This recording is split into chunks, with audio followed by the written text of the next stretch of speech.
रघुनाथाय नाथाय सीताय पतये नमः। अतुलितबलधामं हेमशैलाभदेहं धनुजवनकृशानं ज्ञानिनामग्रगण्यं सकलगुणनिधानं वानराणामधीशं रघुपतप्रियभक्तं वातजातं नमामि। गुरुर्ब्रह्मा गुरुर्विष्णु गुरुर्देवो महेश्वरा गुरुर्साक्षात् परब्रह्मा तस्मै श्री गुरवे नमः। अखण्डमण्डलाकारं व्याप्तं येन चराचरं तत्पदं दर्शितं येन तस्मै श्री गुरवे नमः।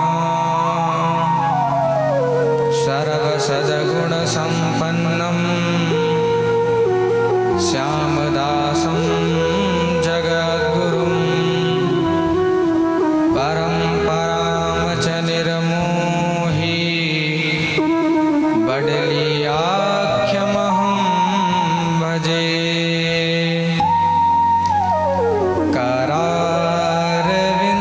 करारविन्देन पदारविन्दं मुखारविन्दे विलवेशयन्तं पटस्य पत्रस्य पुटे शयानं बालं मुकुन्दं मनसा स्मरामि। श्रीकृष्ण गोविन्द हरे मुरारे हे नाथ नारायण वासुदेवा हे नाथ नारायण वासुदेवा। जय जय श्री राधारमण जय जय नवल किशोर जय गोपी चित चोर प्रभु जय जय माखन चोर जय जय माखन चोर। राधे श्री राधे। अखिल हे प्रत्यनीक अनंत कल्याण गुणगण निलय परात्पर पुरुषोत्तम परब्रह्म कौशल्यानंद वर्धन अवध नरेंद्र नंदन श्री रघुनंदन विदेह वंश वै जयंती जनक नरेंद्र नंदिनी भगवती भास्वती पराम्बा जगदीश्वरी माँ सुनैना की आंखों की पुतलिका विदेह जा जनकाधिराज तनया जनक राज किशोरी वैदेही मैथिली श्री राम प्राण बल्लभा श्री जानकी जी परम सौंदर्य माधुर्य लावण्य सुधा सिंधु परमानंद सार सरोवर समुद्भूत पंकज आनंद कंद परमानंद सच्चिदानंद यशोदानंद नंदन भगवान श्री कृष्णचंद्र उनकी आह्लादिनी शक्ति नित्य किशोरी वृषभानुनंदिनी श्री राधा रानी की कृपा से कथा सत्र के विश्राम दिवस पर भगवान श्री श्यामा श्याम की कथा सरिता में अवगाहित होने के लिए हम सब उपस्थित हुए हैं। आइए हम सब मिलजुल करके शांत चित्त होकर के दत्त चित्त होकर के भाव चित्त होकर के समाहित चित्त होकर के इस भागवती गंगा में प्रवेश करें। जिनकी छत्र छाया में जिनकी कृपा से यह महनीय अनुष्ठान संपादित हो रहा है, ऐसे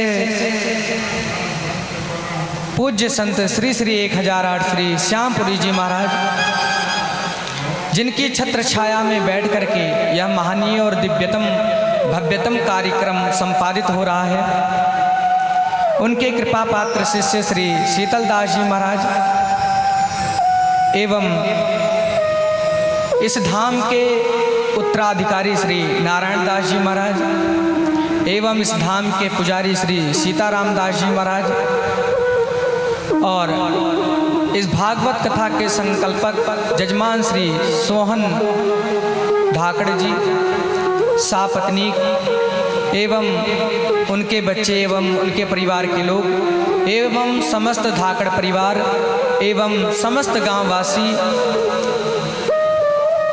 दूर दराज से पधारे हुए संत वृंद एवं मंच पर उपस्थित माँ वीणा पाणी के वरद पुत्र कलाकार वृंद, समुपस्थित भगवत सुधा पारायण महानुभाव,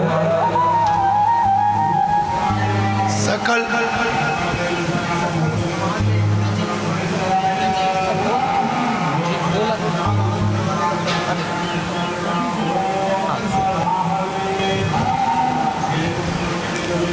सभी समाज के लोग, उपस्थित सभी भक्तगण, श्रोतावृंद, गत दिवस आप लोगों के समक्ष चर्चा चली कि भगवान श्री कृष्ण का विवाह उत्सव, भगवान श्री कृष्ण का विवाह लक्ष्मी स्वरूपा श्री रुक्मिणी जी के साथ संपादित हुआ।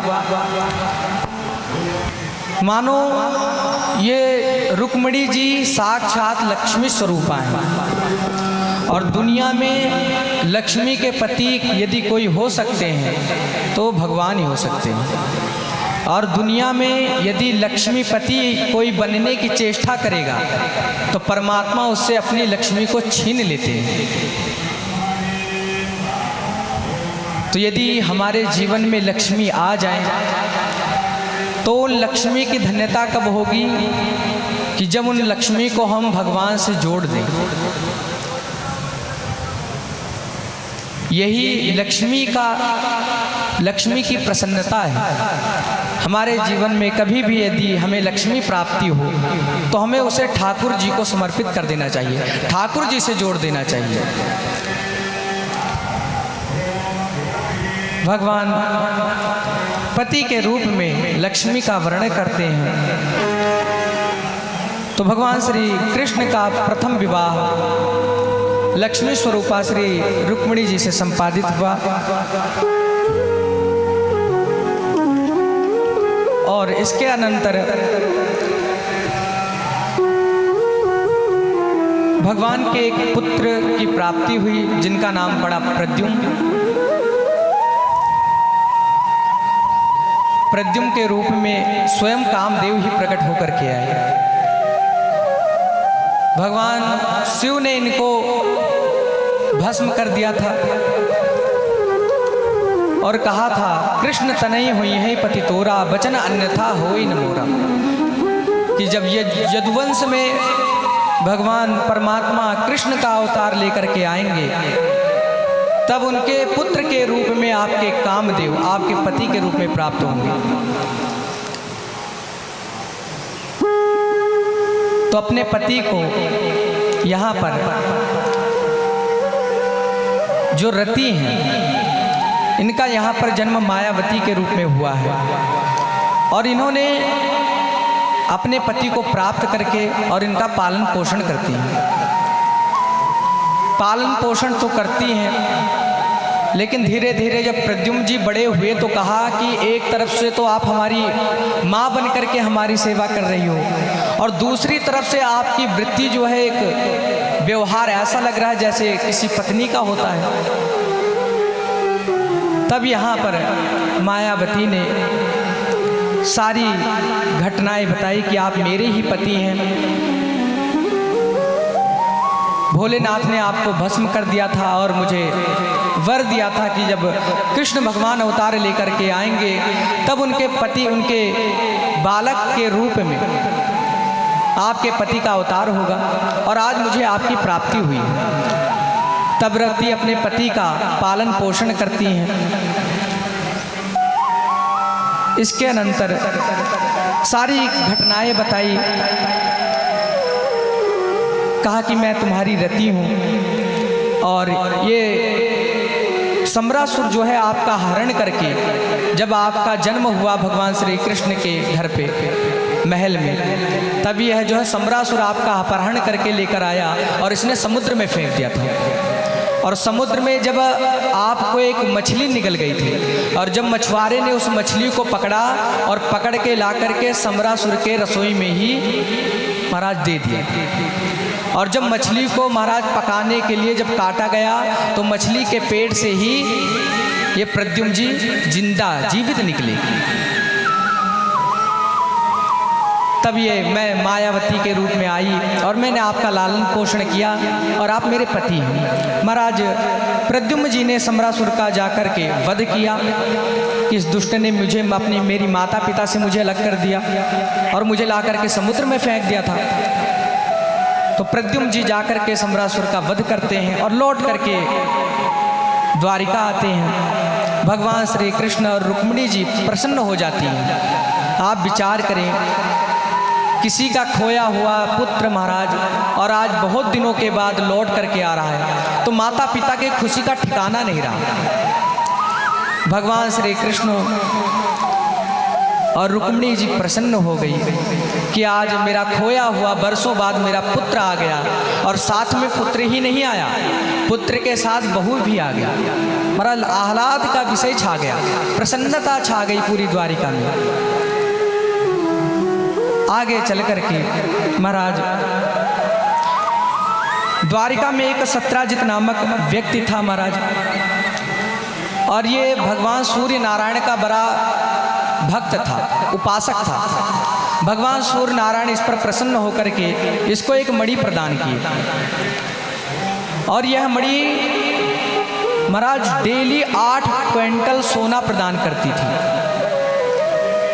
8 क्विंटल सोना प्रदान करती थी। एक बार भगवान श्री कृष्ण ने कहा कि जब माया आ जाती है हमारे जीवन में विकार आ जाते हैं, तो तुम ऐसा करो कि इसको राजकाट में दे दो, और इससे जो है प्रजा का संचार होता रहेगा, प्रजा को कभी कष्ट नहीं होगा, प्रजा के ऊपर कभी भी उत्पत्ति आएगी, कोई दुख आएगा तो हम उसको धन दे करके उनके कष्ट दूर कर देंगे। लेकिन महाराज ये सत्राजित नहीं माना और मणि को नहीं दिया। लेकिन एक बार इस सत्राजित का भाई प्रसेनजित महाराज इस मणि को अपने कंठ में पहन करके और महाराज दुनिया को दिखाता हुआ भ्रमण पर निकला, शिकार खेलने निकला। ये संकेत है हमारे महाराज, जब हमारे जीवन में महाराज संपदा आ जाए, धन आ जाए, तो हमें उसका दिखावा नहीं करना चाहिए। पर जिसके जीवन में थोड़ी सी भी संपदा आ जाती है महाराज, लक्ष्मी का दिखावा करने लगता है, तो हमें लक्ष्मी का, संपत्ति का दिखावा भी नहीं करना चाहिए। यह महाराज प्रसेनजित उस मणि को पहनता हुआ, चमकाता हुआ, रथ पर बैठ करके दुनिया को दिखाता हुआ कि देखो दुनिया का सबसे बड़ा धनीवान व्यक्ति मैं ही हूँ, देखो तो सही मेरे पास मणि है। और महाराज ये मणि को चमकाता हुआ महाराज जंगल को गया शिकार खेलने के लिए, और ये शिकार खेलने गया और किसी जानवर ने इसका ही शिकार कर दिया, इसको ही मार दिया। भाई की हत्या हो गई, मणि गायब हो गई। सत्राजित को ने कहा कि एक बार भगवान श्री कृष्ण ने ही मेरे से यह मणि मांगी थी और मैंने मणि नहीं दी, तो मुझे लगता है कि श्री कृष्ण ने ही मेरे भाई को मार करके और मणि को चुरा लिया। महाराज पूरे संसार में यह बात फैल गई कि कृष्ण ने ही मणि को चुरा करके प्रसेनजित को मार दिया। कन्हैया विचार करने लगे कि मेरे ऊपर इतना बड़ा कलंक क्यों लगा। कन्हैया ने तुरंत ब्राह्मणों को बुलाया, विद्वानों को बुलाया और कहा कि आप विचार करें कि मेरे ऊपर, मेरे जीवन में कभी कलंक नहीं लगा और मेरे जीवन पर इतना बड़ा कलंक क्यों लगा। तब विद्वानों ने विचार किया कि महाराज आपने चौथ का चांद देख लिया था, जिसके कारण आपके जीवन में इतना बड़ा कलंक लगा है। महाराज किसी चीज को यदि मना कर दिया जाए कि ये कार्य नहीं करना, तो वो कार्य हमारा करने का मन करता है।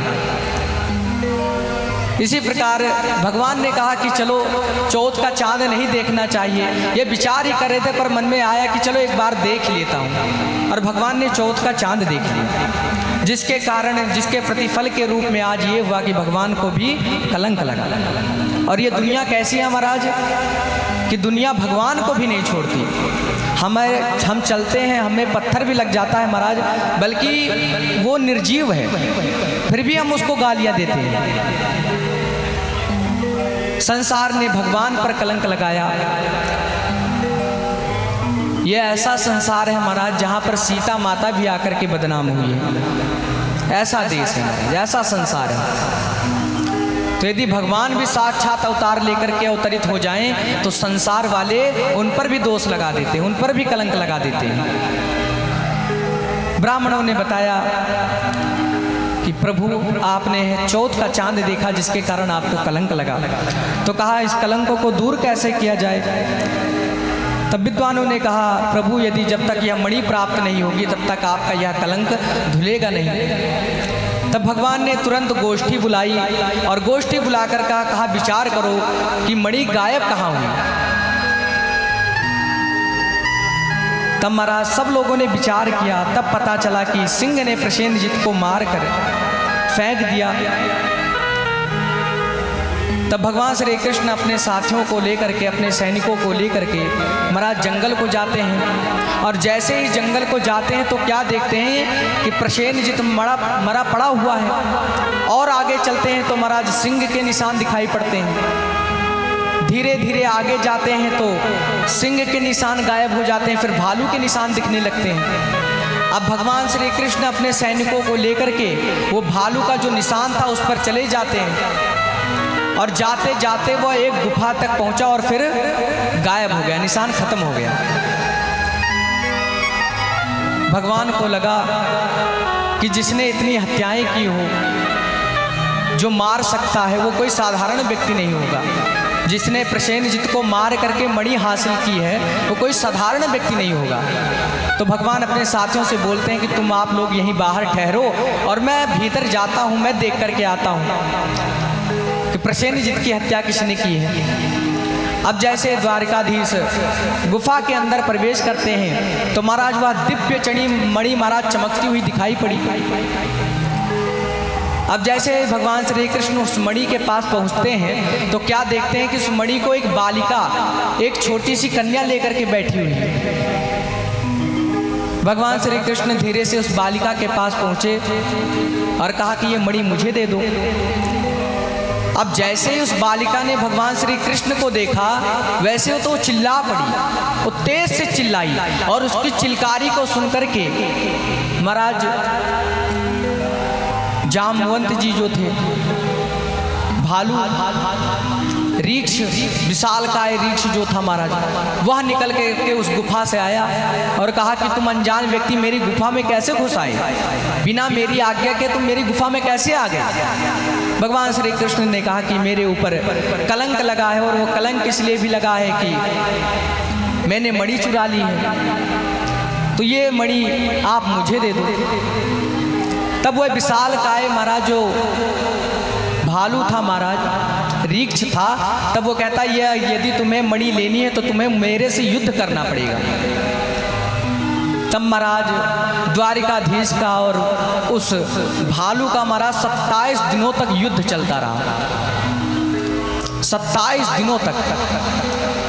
क्योंकि महाराज ये कोई साधारण व्यक्ति नहीं है, कोई साधारण रीक्ष नहीं है। ये कौन है? तो कहा कि महाराज जब भगवान श्री रामावतार लेकर के आए थे और लंका में युद्ध करने के लिए जब गए थे तब वहाँ पर मायावी राक्षस थे। तब जामवंत जी कहते थे कि मैं भी युद्ध करना चाहता था, मैं भी कुश्ती करना चाहता था, लेकिन उस लंका के रणांगन में मेरे समान मुझे कोई योद्धा नहीं दिखाई दिया, क्योंकि ये सब मायावी थे महाराज और पीछे छुप करके ये आक्रमण किया करते थे। जामवंत जी जब युद्ध समाप्त हुआ तब राम जी ने कहा कि मैं आप सभी से प्रसन्न हूँ, आप लोगों ने मेरा सहयोग किया, सबको जिसको जो वस्तु चाहिए थी सबको दिए। अब जब जामवंत जी की बारी आई कि आपको क्या चाहिए, तब जामवंत जी ने कहा कि प्रभु जब मैं इस युद्ध के रणांगण में आया था तो मैं एक ही कल्पना करके आया था कि मैं उस लंका के रणांगण में जाऊंगा और कोई अपने समान योद्धा देख करके मैं उससे युद्ध करूंगा। लेकिन प्रभु पूरा युद्ध समाप्त हो गया, लेकिन मुझे अपने समान कोई योद्धा लड़ने वाला दिखाई ही नहीं पड़ा। लेकिन प्रभु जब मैं आपके इन बदनों को देखता हूँ, आपके शरीर को देखता हूँ, आपकी भुजाओं को देखता हूँ, तो प्रभु मेरा मन करता है कि मैं आपसे ही युद्ध करूँ। तब भगवान ने कहा कि जामवंत जी, ये जो मेरा अवतार हुआ है यह मर्यादा पुरुषोत्तम का अवतार लेकर के मैं आया हूँ, तो मैं इसमें कोई ऐसी लीलाएं नहीं करूँगा। लेकिन रही बात आपकी इच्छा की, तो मैं आपकी इच्छा जरूर पूर्ण करूँगा। मेरा जो अगला जन्म होगा, जब मैं कृष्णा अवतार लेकर के आऊँगा, तब मैं आपकी मनोकामनाओं को जरूर पूरा करूँगा। तब तक मानो जामवंत जी ही अब तक प्रतीक्षा कर रहे थे, और 27 दिनों तक जब युद्ध चला तो महाराज यह रीक्ष भी समझ गया कि ये कोई साधारण व्यक्ति नहीं है। हमारे राम के अलावा कोई मेरे से 27 दिनों तक युद्ध नहीं कर सकता। और फिर महाराज 27 दिनों तक जब युद्ध चला, तब भगवान ने बस एक ही मुक्के का प्रहार किया कि महाराज ये जो विशाल काय रीक्ष था महाराज, इसके पंजर ढीले हो गए। तब ये समझ गया कि ये तो हमारे परमात्मा श्री राम हैं। तब तुरंत हाथ जोड़ लिए कि प्रभु मैं आपको पहचान गया। कन्हैया ने भी मुस्कुराते हुए कहा कि चलो ठीक है, देर से ही पहचाने लेकिन पहचान तो लिए, ठीक है कोई बात नहीं। अब तुरंत इस विशाल काय रीक्ष ने मणि लेकर के आए और भगवान को सौंपे, पर बोले प्रभु मेरी एक निवेदन आपसे और है। कहा कि क्या है? कहा कि मेरी एक पुत्री है और मैं चाहता हूँ आप मेरी पुत्री से विवाह कर लो, और ये मणि मैं आपको दहेज में दे रहा हूँ। तब भगवान ने कहा कि ठीक है, आपकी ऐसी कामना है तो ठीक है। वहीं पर ही जामवती जी से भगवान ने जंगल में ही विवाह किया। इस प्रकार से भगवान के 2 विवाह संपादित हुए, और भगवान उस मणि को लेकर के आए। सत्राजित को उस मणि को दिए। अब महाराज समाज में तो इस सत्राजित की निंदा होने लगी कि बताओ देखो तो सही, इसने भगवान श्री कृष्ण पर कलंक लगा दिया, ये देखो तो सही कितना दुष्ट है। जब चारों तरफ इसकी निंदा होने लगी, तब इसने एक युक्ति सोची।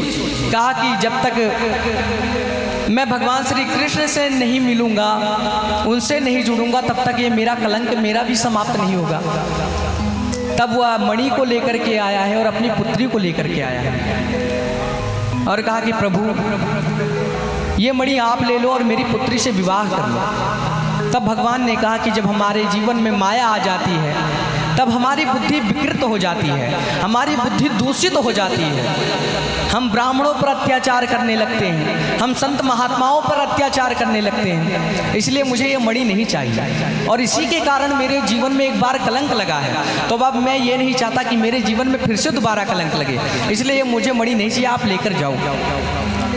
सत्राजित बार बार भगवान से निवेदन कर रहा है कि आप इस मणि को ले लीजिए। भगवान ने कहा कि नहीं, मैं इस मणि को नहीं लूँगा, और यदि आप चाहते हो तो इससे जो सोना निकलता है वो आप राजपाट में भिजवा देना, उससे प्रजा का संचार होता रहेगा। सत्राजित ने कहा कि ठीक है प्रभु, मैं ऐसा ही करूँगा।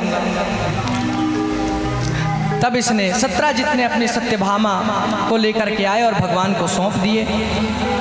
भगवान ने कहा कि ठीक है, और वहीं पर एक मंडप में ही उन्होंने एक साथ 2 विवाह किए, एक तो जामवती जी के साथ और दूसरा सत्यभामा जी के साथ। पहला विवाह भगवान का रुक्मिणी जी के साथ हुआ, दूसरा विवाह भगवान का सत्यभामा जी के साथ हुआ, और तीसरा विवाह जामवती जी के साथ हुआ, चौथा विवाह कालिंदी के साथ हुआ। इस प्रकार भगवान के 4 विवाह संपादित हुए। एक बार भगवान श्री कृष्ण द्वारिका घूमने के लिए आए, तो वहाँ पर क्या देखा कि एक तालाब के किनारे एक स्त्री जो है, एक कन्या भगवान का पूजन कर रही है। तो भगवान ने उस कन्या को जब पूजन करते देखा, तो भगवान ने पूछा कि ये कोई साधारण पूजा तो नहीं है, ये तो आप पुत्र प्राप्ति के लिए पूजा कर रही हो। तब उस कन्या ने कहा कि मैं भगवान श्री कृष्ण को पति के रूप में ही पाने के लिए कठोर तपस्या कर रही हूँ, पूजन कर रही हूँ। तब भगवान ने कहा कि आज के बाद आपकी पूजा सफल हुई, आज के बाद आपको तपस्या करने की कोई ज़रूरत नहीं। इस प्रकार कालिंदी से विवाह भगवान का चौथा विवाह हुआ। और इसके अनंतर चल कर के ये सभी भगवान विष्णु को पति के रूप में पाई।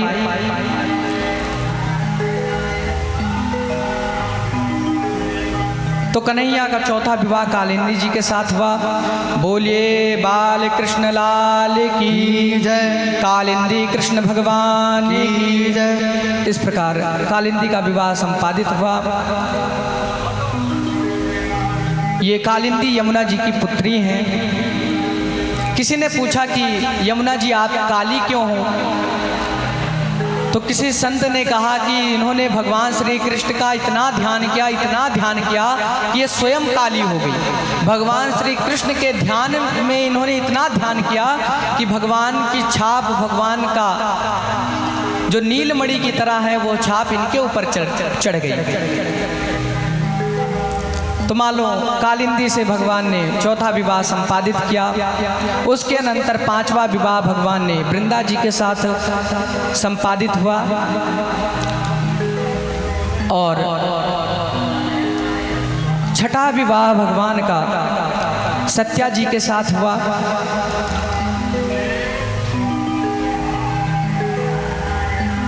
सातवां विवाह भगवान श्री कृष्ण की बुआ जो सुत कीर्ति थी, उनकी जो पुत्री थी भद्रा के साथ भगवान का सातवां विवाह संपादित हुआ। और भगवान श्री कृष्ण का आठवां विवाह लक्ष्मण जी के साथ संपादित हुआ।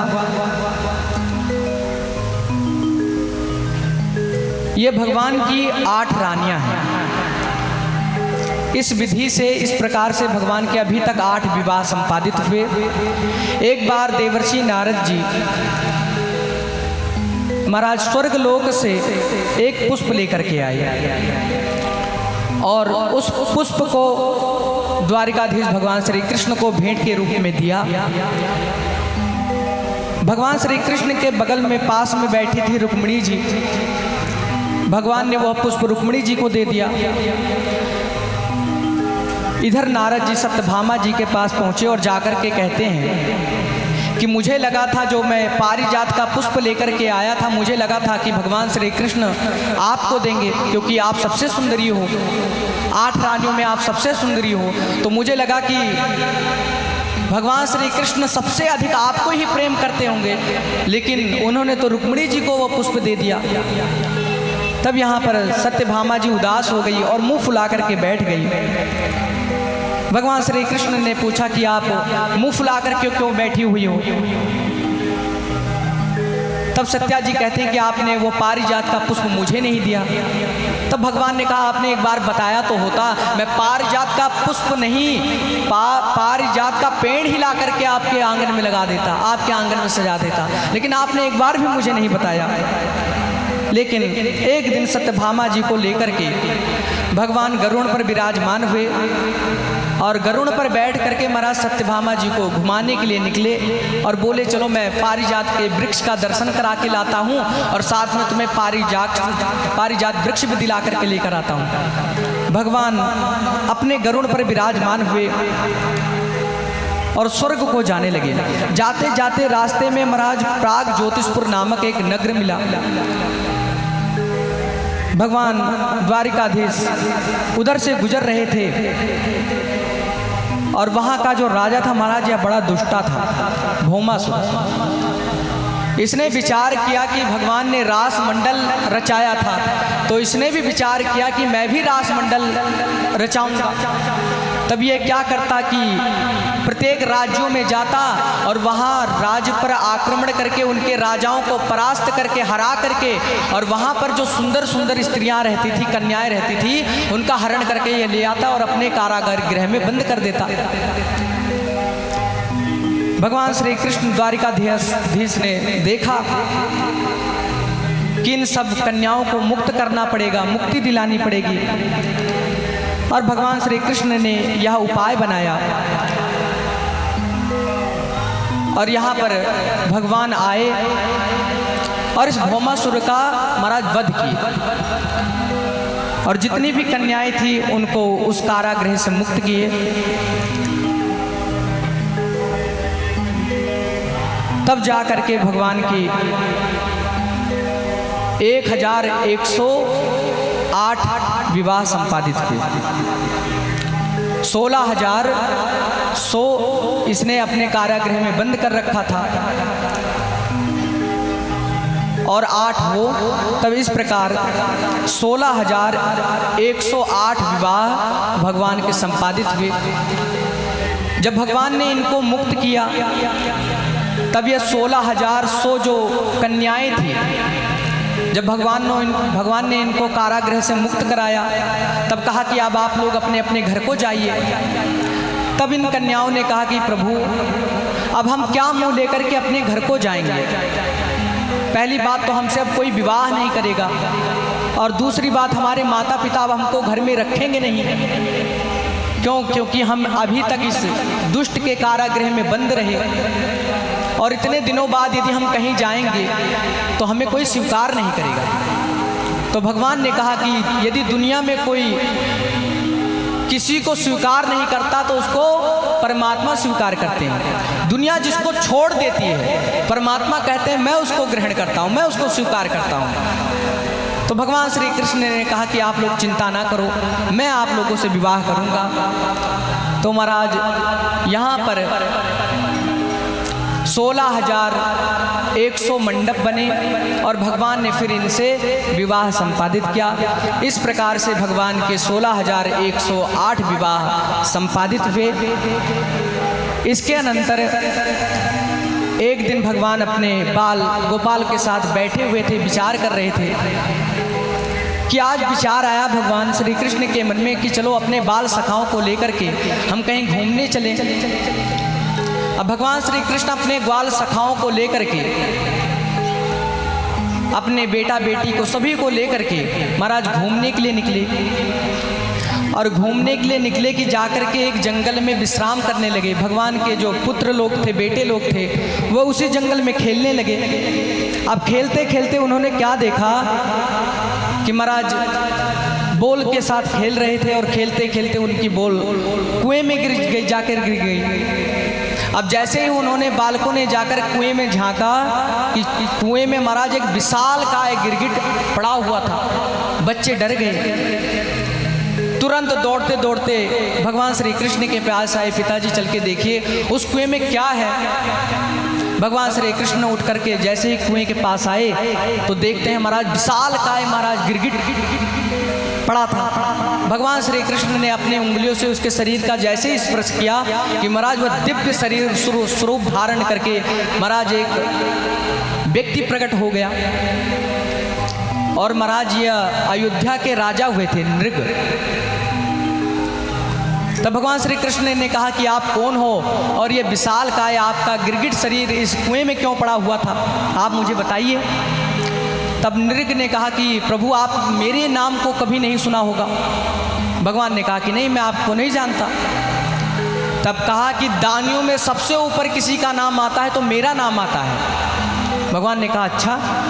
कहा कि प्रभु दुनिया में जितने भी धरती के कण हैं उनको गिना जा सकता है, बारिश की जितने भी बूंदें होती हैं उनको गिना जा सकता है, जितने भी रज हैं उनको गिना जा सकता है, लेकिन मैंने अपने जीवन में इतना दान किया है, इतना दान किया है कि उसका वर्णन नहीं किया जा सकता, उसको गिना नहीं जा सकता। भगवान श्री कृष्ण ने कहा ऐसा क्या आपने दान किया था।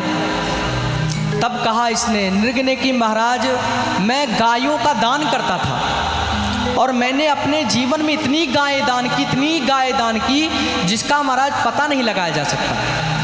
एक बार धरती के जितने भी कण हैं उनको गिना जा सकता है, बारिश की बूंदें गिनी जा सकती हैं, समुद्र में कितना पानी है उसकी बूंदें गिनी जा सकती हैं, लेकिन मैंने अपने जीवन में कितना दान किया है उसका वर्णन नहीं किया जा सकता, उसकी गिनती नहीं की जा सकती। भगवान ने कहा अच्छा।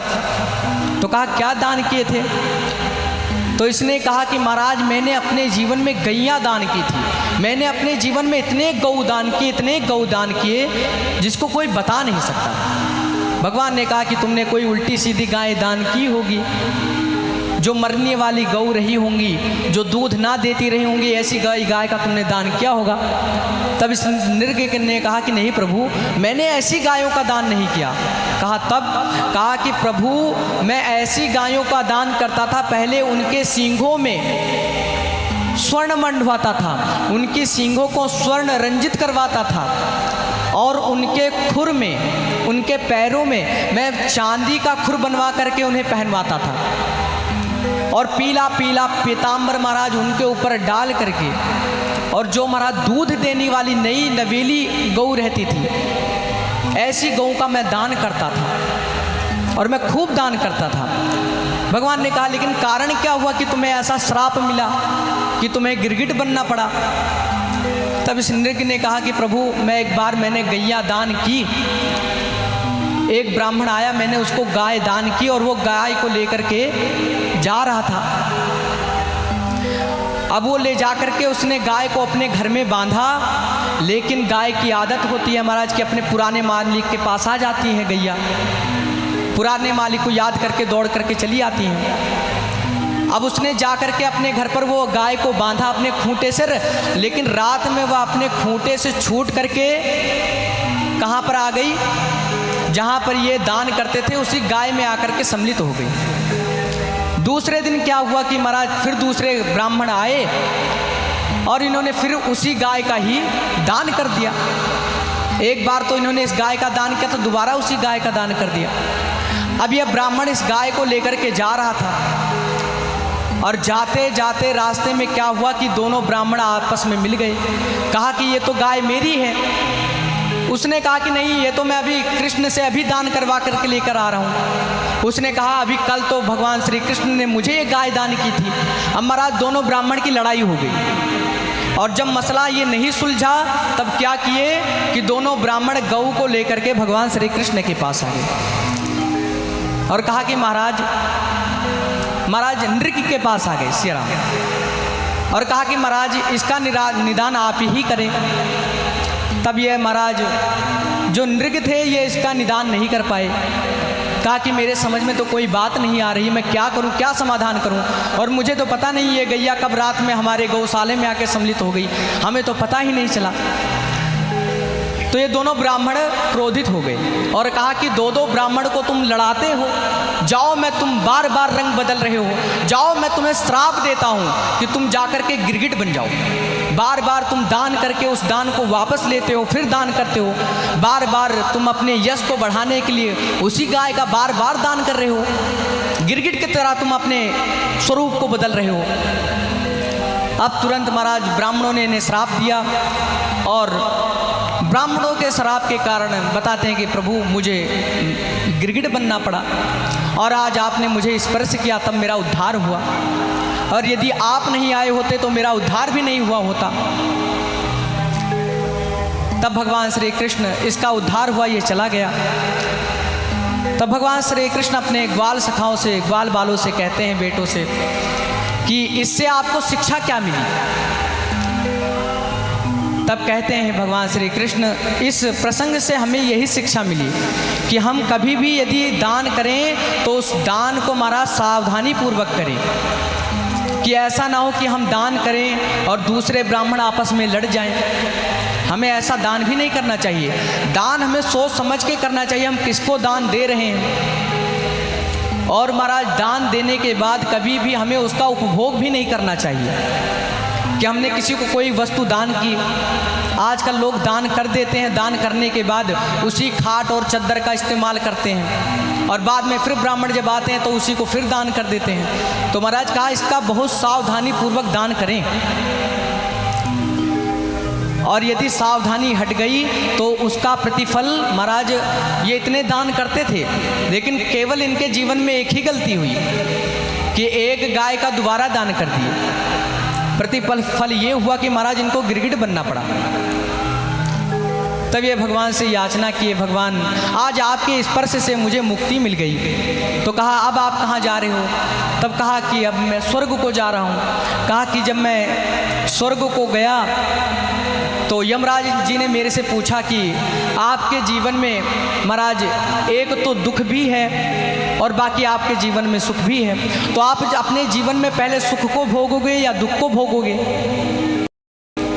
तो नृग ने कहा कि भगवान पहले मैं अपने जीवन के दुखों को भोगना चाहता हूँ। तब उसके प्रतिफल के रूप में इनको दुख भोगना था, तो ये गिरगिट बने। तो भगवान अपने ग्वाल सखाओं को समझाते हैं कि कभी भी दान करो तो सावधानी पूर्वक करो, और यदि कोई भी दान करो तो महाराज सावधानी पूर्वक करो।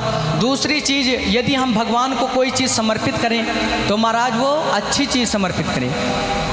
आजकल हम क्या करते हैं महाराज, हमें अच्छे कपड़े पहनने हो तो हम तो अपने लिए अच्छे कपड़े ढूंढ कर लाते हैं, मॉल से खरीद के लाते हैं। लेकिन यदि भगवान को समर्पित करना हो तो महाराज हम कलावा तोड़ करके सूत्र ही चढ़ा देते हैं। लक्ष्मी जी को महाराज साड़ी पहनानी हो, तुलसी माता को साड़ी पहनानी हो तो महाराज जो सबसे बेकार साड़ी होती ला करके हम वही पहना देते हैं। तो महाराज यदि हम भगवान को भी कोई चीज़, कोई वस्तु समर्पित करें तो महाराज अच्छी चीज़ समर्पित करें, क्योंकि भगवान आपके किसी चीज़ के भूखे नहीं हैं। क्या महाराज हम जीवन में भगवान को क्या दे सकते हैं? दुनिया में कोई भी ऐसी वस्तु नहीं जो हम भगवान को दे सकें। क्यों? क्योंकि महाराज सब कुछ तो भगवान का ही दिया हुआ है, हमारा क्या है? महाराज हम खाली हाथ आए थे और खाली हाथ ही जाएंगे। हमारे जीवन में जो कुछ भी आता है वो परमात्मा का ही दिया आता है। लेकिन महाराज हम परमात्मा के पास भी जब जाते हैं महाराज तब सच्चे मन से नहीं जाते, उसमें भी हम कंजूसी करते हैं।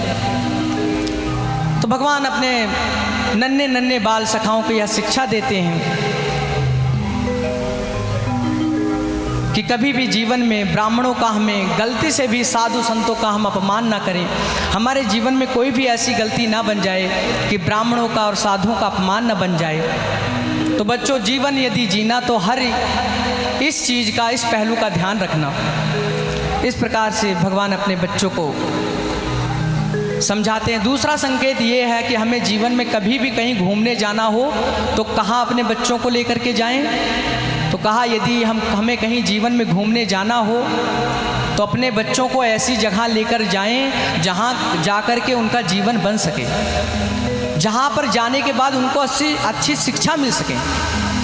ना कि महाराज उनको हम तो ऐसी जगह लेकर जाते हैं, पिकनिक मनाने लेकर जाते हैं महाराज, सिनेमा देखने के लिए लेकर जाते हैं। तो महाराज दुनिया में जितने भी साधन हैं बर्बाद होने के, हम अपने परिवार भर को साथ लेकर के जाते हैं। लेकिन यदि हमें भगवान का दर्शन करने जाना हो, भगवान की कथा सुनने जाना हो तो महाराज हम अकेले मुंह उठा करके चले आते हैं।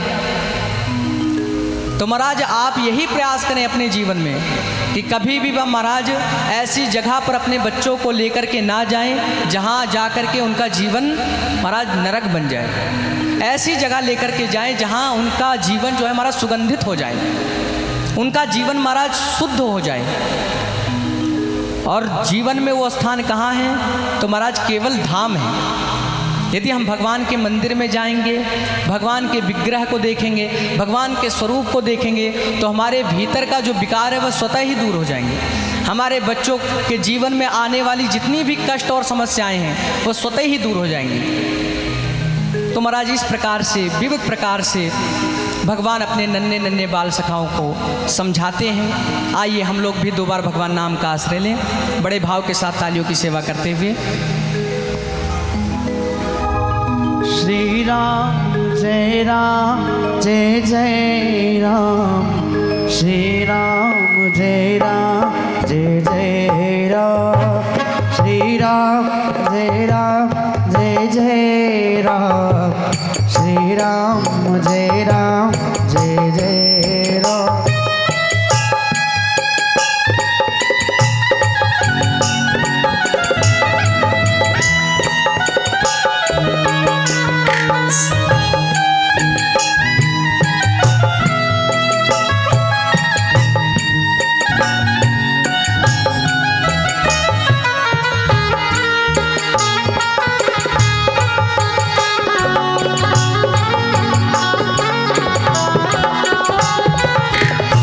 राम जय राम जय जय राम श्री राम जय जय राम श्री राम जय जय राम श्री राम जय जय राम श्री राम जय जय राम श्री राम जय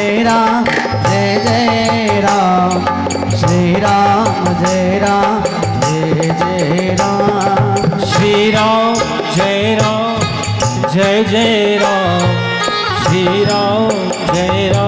जय जय राम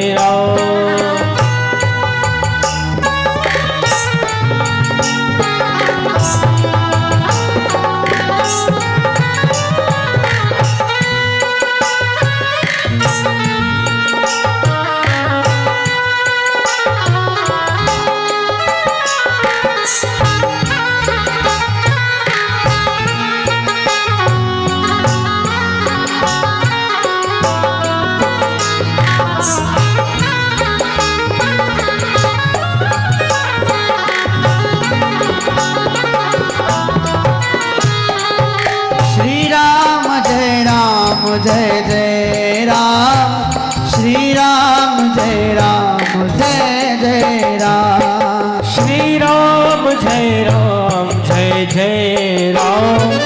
श्री राम जय जय राम श्री राम जय जय राम श्री राम जय जय राम श्री राम जय जय राम श्री राम जय जय राम।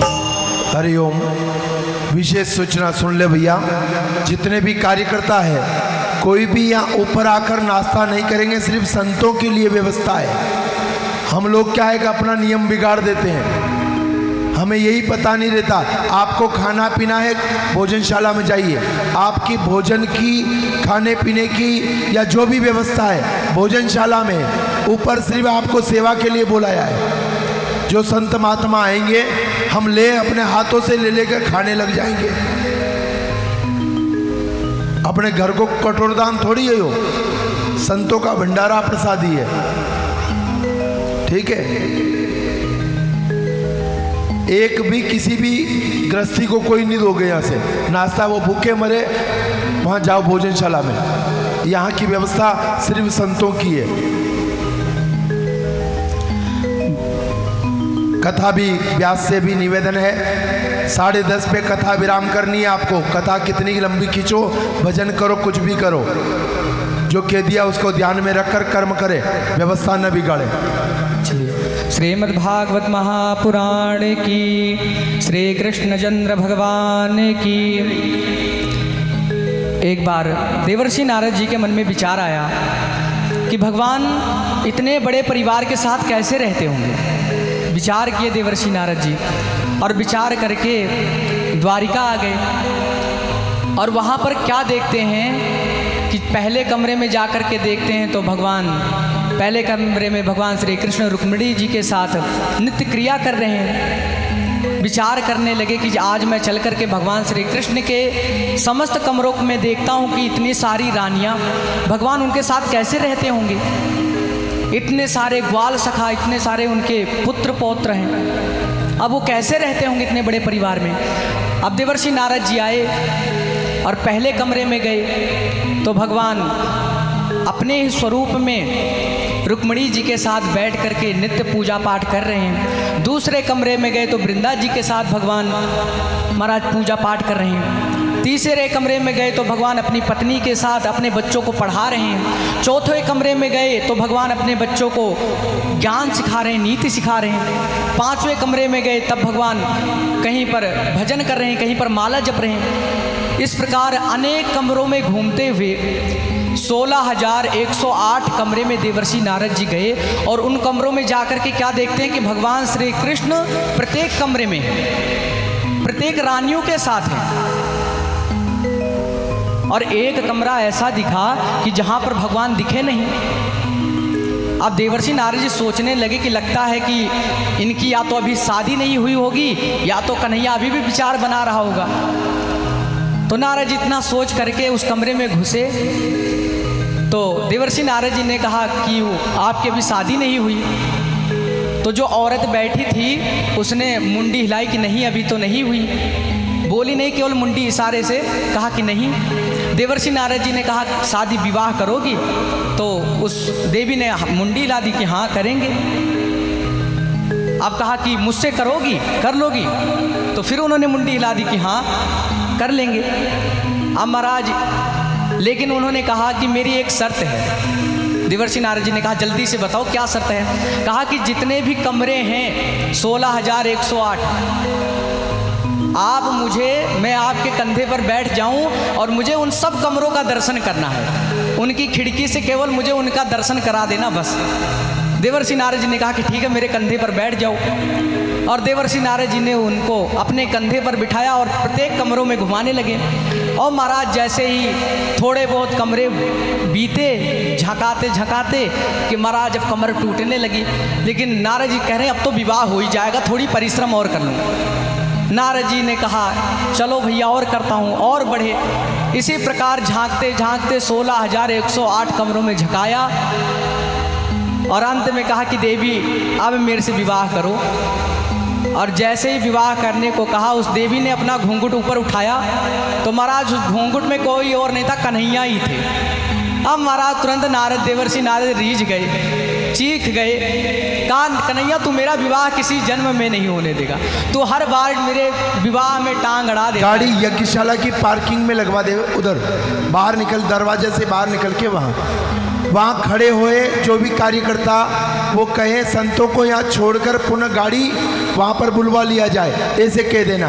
वही निकालनी भैया, गाड़ी बाहर ले जाओ ताकि अभी यहाँ व्यवस्था अव्यवस्थित नहीं हो। 10:30 बजने हैं।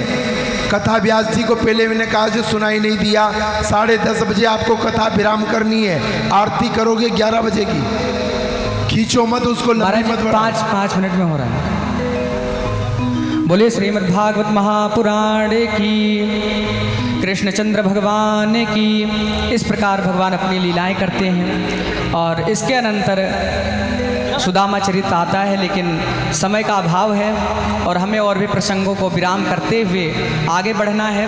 और एक महत्वपूर्ण बात ये है कि श्रीमद् भागवत महापुराण का एक श्लोक है और यदि हम पूरी श्रीमद् भागवत महापुराण श्रवण ना कर पाएँ तो महाराज यदि हम उस श्लोक का गायन कर लेते हैं तो उसका पुण्य हमें प्राप्त हो जाता है। तो आप सभी भक्त लोग एक बार उस श्लोक का मेरे साथ गायन करेंगे। आप लोग भी ध्यान से उस श्लोक का गायन करने के बाद संपूर्ण भागवत महापुराण का जो पुण्य है वो हमें प्राप्त हो जाता है। तो सभी मिलजुल करके बड़े भाव के साथ इस श्लोक का गायन करेंगे कि नाम संकीर्तनम यस्य, संकीर्तनम यस्य, उच्चारण करेंगे सभी लोग। नाम संकीर्तनम यस्य, नाम संकीर्तनम यस्य, सर्व पाप प्रणाशनम, सर्व पाप प्रणाशनम, प्रणामो दुःख समनस्य, प्रणामो दुःख समनस्य, नमामिं हरिं परम, नमामि हरिं परम। आप सभी लोग भी बोले माता जी, ये आखिरी श्लोक है, उसके बाद मैं आप लोगों को उससे कुछ नहीं कहूँगा, पर ये एक लास्ट निवेदन है। तो आप सब लोग एक बार इस श्लोक का गायन जरूर करें। नाम संकीर्तनम यस्य, नाम संकीर्तनम यस्य, सर्व पाप प्रणाशनम, सर्व पाप प्रणाशनम, प्रणामो दुःख समनस, परमणो दुःख शरणम, प्रमाणो दुःख समनस, प्रमाणो दुःख समनस, नमामिं हरिं परम, नमामि हरिं परम। बोले श्रीमद् भागवत महापुराण की जय हो। श्री कृष्णचंद्र भगवान की जय हो। वेद व्यास जी महाराज की, जय हो। सुखदेव जी महाराज की, जय हो। सदगुरुदेव भगवान की, जय हो। आज के आनंद की जय हो।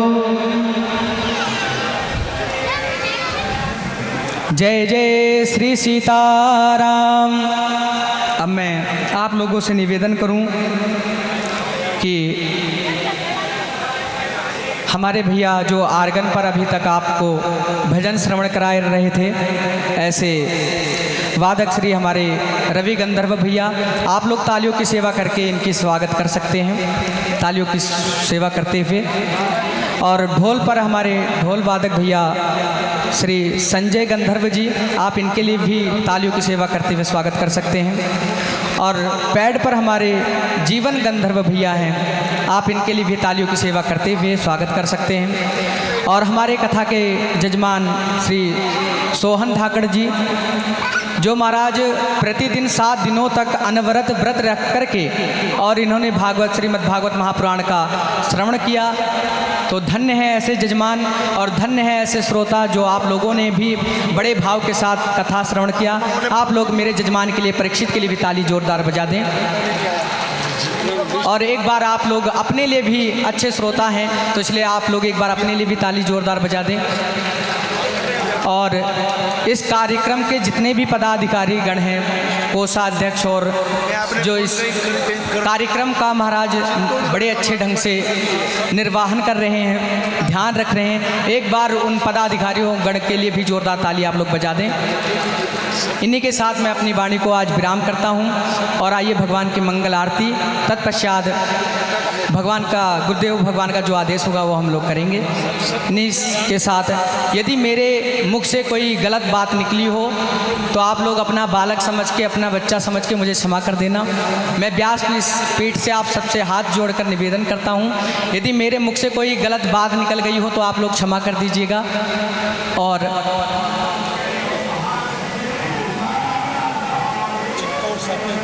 आइए बड़े भाव के साथ भगवान की मंगल आरती करें। और यदि समय मिला तो भगवान का फिर हम और आप बढ़िया विस्तार से भगवान का चरित्र गायन करेंगे। समय का भी आज अभाव है, इसलिए ज़्यादा वर्णन भी नहीं किया जा सकता, क्योंकि संत भगवान का भी आगमन हो गया है, तो हम लोग उनकी भी सेवा करें। और हरि अनंत, हरि कथा अनंत, भगवान की कथा तो अनंत है और उसका गायन भी नहीं किया जा सकता, उसको कहा भी नहीं जा सकता। ये है कि महाराज सूक्ष्म दृष्टि से सब अपने अपने मत के अनुसार जितने भी वक्ता हैं गायन करते हैं। तो कथा जो श्रवण कराता है उसको एक बाद में, कथा के बाद दक्षिणा दी जाती है। तो आप सबसे मैं एक दक्षिणा चाहता हूँ कि कथा का जो भी आप लोगों ने श्रवण किया हो, केवल एक ही बात अपने दिमाग में, अपने विचार में धारण कर लें कि वो बात हमें अपने जीवन में उतारना है, उसको ग्रहण कर लें। बस यही मेरी दक्षिणा है। आप लोग के ऊपर भगवान की कृपा बनी रहे, आप लोग प्रसन्न रहें, आनंद से रहें, किसी पर गुस्सा ना करें। और जीवन में जितने भी व्यक्ति हैं सभी को सिया राम में सब जग जानी, करो प्रणाम जोर जुग पानी। जितने भी जीव हैं सबको भगवान मैं देखें और अपने आप को भी भगवान का ही स्वरूप समझें। हमारे भीतर ये जब हम स्मरण करते रहेंगे तो हमारे भीतर कोई विकार नहीं आएगा। तो इन सब चीज़ों का ध्यान रखते हुए अच्छे से आनंद जिए, भगवान का स्मरण करते रहें। और यदि भगवान का स्मरण करते रहेंगे तो ये जो व्यास है इसको भी आप स्मरण जरूर करेंगे। तो सितारों को आँखों में महफूज रखना, बहुत देर तक रात ही रात होगी, मुसाफिर हो तुम भी, मुसाफिर हो मैं भी, किसी मोड़ पर फिर मुलाकात होगी। इन्हीं के साथ आप सभी को जय जय श्री राम। व्यासपीठ से आप सभी को राधे राधे। और आइए भगवान की मंगल आरती करें। चलिए हमारे जजमान परीक्षित सोहन धाकड़ जी, यदि हमारी आवाज़ सोहनलाल जी धाकड़ बगेरिया, जहाँ कहीं भी है भागवत मंच पे पहुँचे, भागवत जी की आरती करनी है, पूजन करनी है। पंचायत समिति के जो भी सदस्य हैं वो भी जो भागवत बेट पूजा आदि करनी है वो लेकर पहुँचे। सोहनलाल जी, ओंकार लाल जी धाकड़ बगेरिया आवाज़ मेरी सुन रहे हैं, जहाँ कहीं भी हो, और समिति के कार्यकर्ता भी पहुँचे भागवत पूजन के लिए। सीताराम।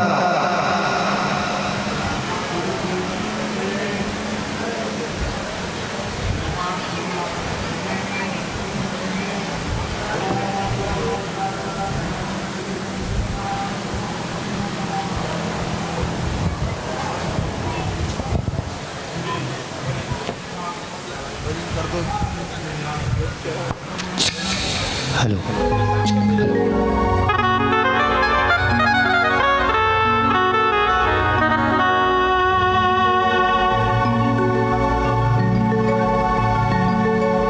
मिलन सत्संग का हमारा तुम्हारा,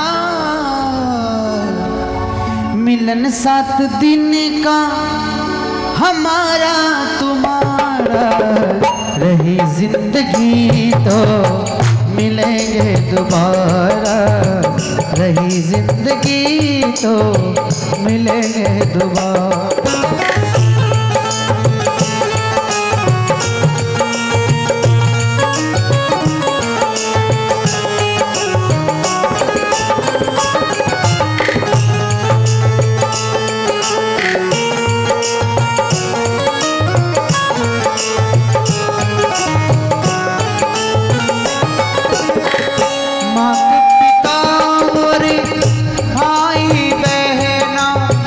सत्संग में तुम आते रहना,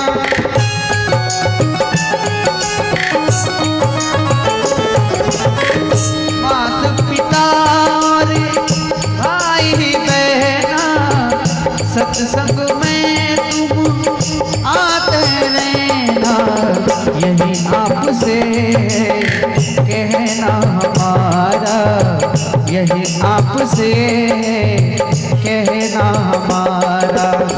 मिलन 7 दिन का हमारा तुम्हारा, मिलन 7 दिन का हमारा तुम्हारा, रही जिंदगी तो मिलेंगे दोबारा, रही जिंदगी तो मिलेंगे दोबारा।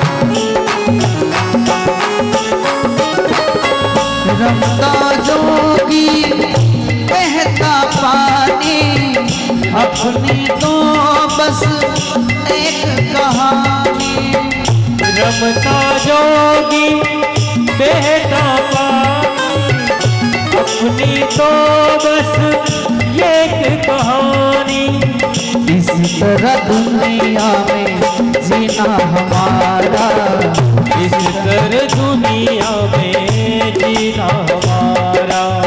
मिलन 7 दिन का हमारा तुम्हारा, मिलन 7 दिन का हमारा तुम्हारा, रही जिंदगी तो मिलेंगे दोबारा, रही जिंदगी तो मिलेंगे दोबारा।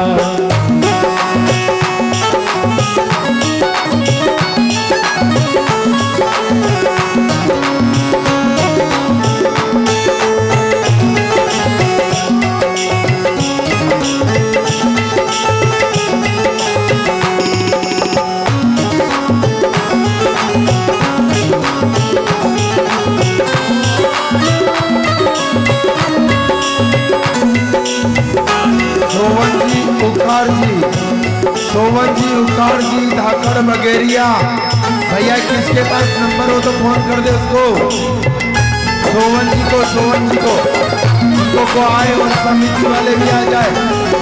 तो भागवत पूजन होगी, तो भागवत पूजन करना है शीघ्रता पूर्वक, आगे भी वापस काम निपटना है, जहाँ पर भी है जल्दी पहुँचे।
ओंकार जी जहाँ कहीं भी आवाज पहुंच रही मेरी तुरंत पहुंचे।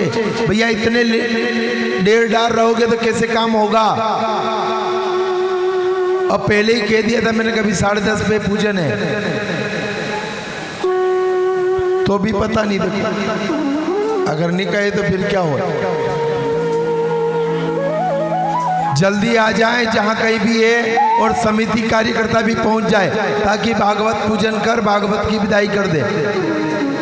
आ जाओ।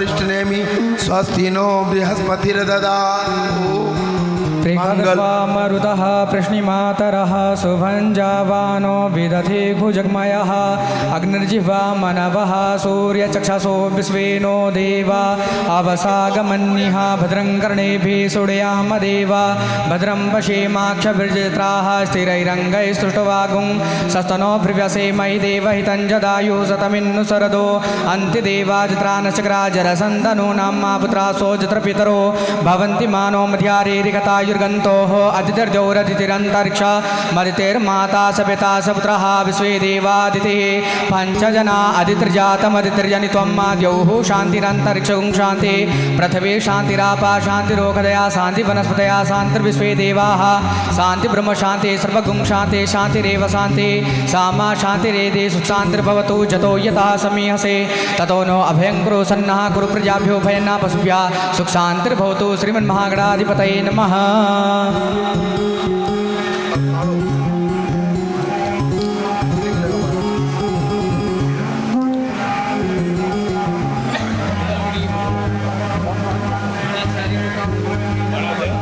ओम नमो ब्रह्मण्य देवाय गो ब्रह्मण्य हिताय च जगद्धिताय कृष्णाय गोविंदाय नमो नमः। महाराज जी चंदन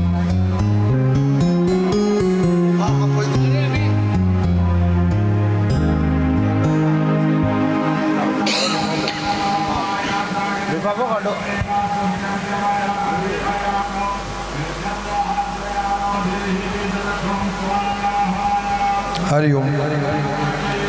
भागवत पूजन हो रहा है और लगाओ हाथ लगाओ सभी। हाँ हाँ कोई बात नहीं, लगा दो रख दो। श्री भागवत भगवान की खूब आनंद हो, खूब ऐश्वर्य हो। आरती की तैयारी, ये बत्ती रख पर थाली में। भागवत जी की आरती कर लो भैया। शुरू।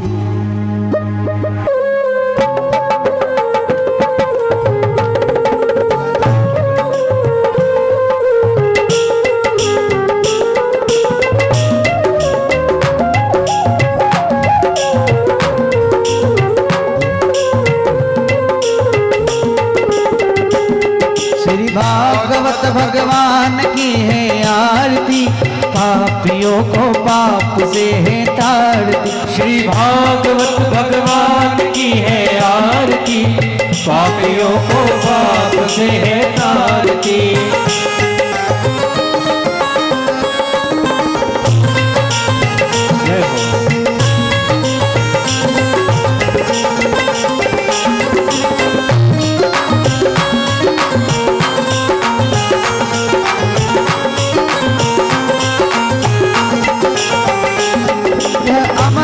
यह मुक्ति पंक्ति है पंचम वेद निराला, सब ज्योति जगाने वाला।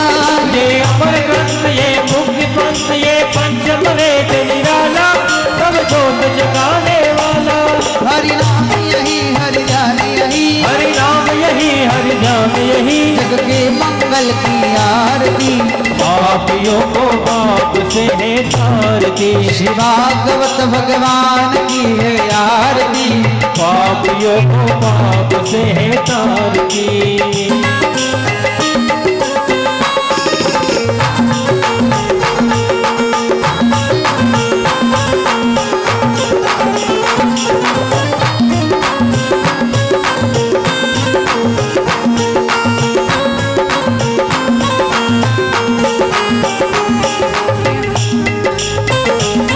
ये शांति गीत पावन पुनीत पापों को मिटाने वाला, हरि दर्श कराने वाला। ये शांति गीत पावन पुनीत पापों को मिटाने वाला, हरि दर्श कराने वाला।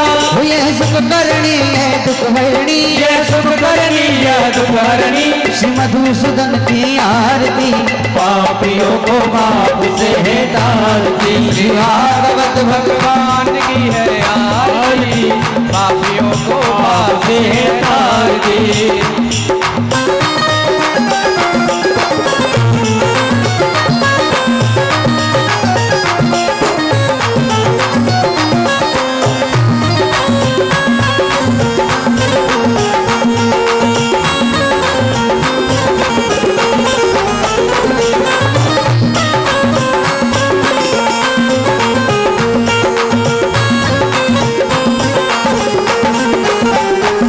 यह मधुर बोल जगवंत खोल सत्य मार्ग दिखाने वाला, बिगड़ी को बनाने वाला। ये मधुर बोल जग पंथ को सत्मार्ग दिखाने वाला, बिगड़ी को बनाने वाला।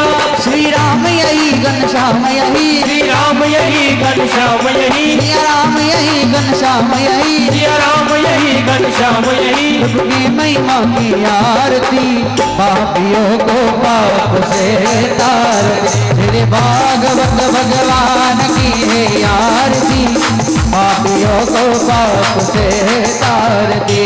कर्पूर गौरम करुणावतारम संसार सारम भुजगहारम, सदा वसंतम हृदयारविंद भवानी सहितं नमामि। तमेव माता पिता त्वमेव, तमेव बन्धु सखा त्वमेव, तमेव विद्या दिव्यं त्वमेव, त्वमेव सर्वं मम देवते। हरे राम राम राम हरे हरे, हरे कृष्णा कृष्ण कृष्ण कृष्ण।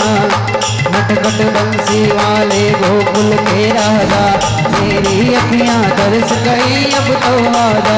नटखट बंसी वाले गोकुल के राजा, मेरी अखियां तरस रही अब तो आजा। आजा आजा आजा आजा आजा आजा आजा। गोपाल निहारे निर्गुण और न्यारे, गोपाल निहारे निर्गुण और न्यारे।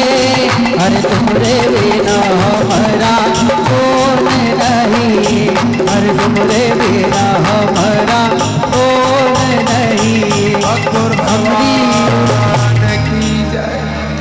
हाँ।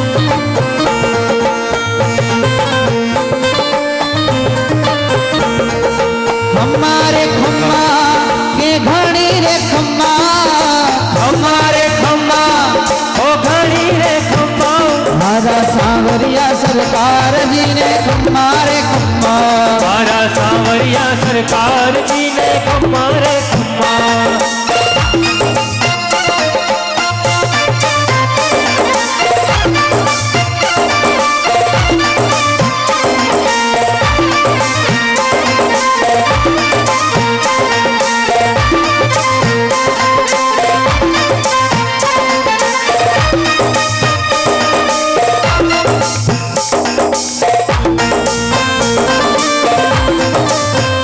हमारा सांवरिया ने खम्मा, हमारा ठाकुर जी ने खम्मा, हमारा सांवरिया ने खम्मा, हमारा ठाकुर जी ने खम्मा। भक्ता लाडीला श्रीनाथ जी ने खम्मा रे खम्मा। हमारा सांवरिया सरकार जी ने खम्मा रे खम्मा। हो भक्ता लाडीला श्रीनाथ जी ने खम्मा रे खम्मा। भक्ता लाडीला श्रीनाथ जी ने खम्मा रे खम्मा।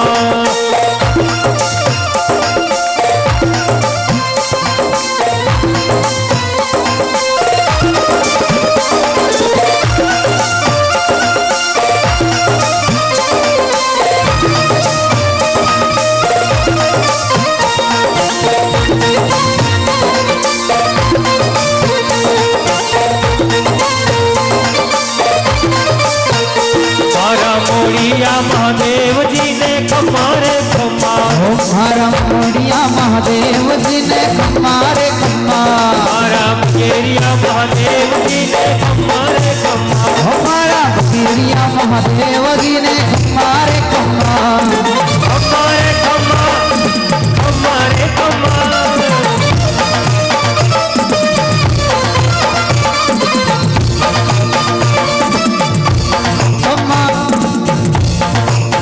हमारा उज्जैन का सरकार जी ने हमारे खम्मा हमारा उज्जैन वाला महाकाल ने